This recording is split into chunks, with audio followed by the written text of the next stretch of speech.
Aujourd'hui, on va vous parler de la qualité de la coupe du diamant. Un diamant brut, avant qu'il ne soit taillé, n'a absolument pas de réfraction de lumière. C'est vraiment l'homme qui va rendre cette pierre brillante. Parler de la coupe d'un diamant, c'est finalement parler de ses caractéristiques de taille, poli et symétrie. La coupe est le seul critère qui va être établi par les mains de l'homme. Et finalement, on va essayer de respecter au plus juste les travaux rendus par ce physicien chimiste Tolkovsky, qui en 1919 a donné une taille dite idéale.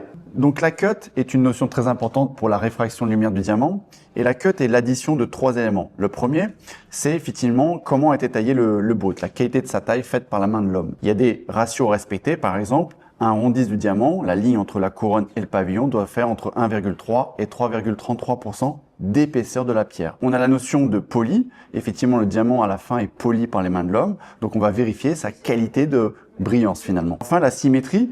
La symétrie, c'est vérifier les facettes. Sont-elles bien toutes alignées? Ou par exemple, la collette, ce qu'on appelle la pointe du diamant, est-elle bien à l'épicentre de la table? La taille est finalement le seul critère qui échappe aux règles physiques, puisque c'est les mains de l'homme qui vont façonner le diamant. On va faire en sorte que le diamant puisse respecter les travaux de Tolkovsky, qui nous a donné la taille idéale en vue d'optimiser l'indice de réfraction de la lumière. Il a été fixé 5 qualités de taille pour le diamant, qui vont de pas bonne à excellente. Et depuis les années 90, maintenant qu'on est assez aguerri sur cette technique, on arrive assez facilement à sortir des qualités de taille de médium à excellente.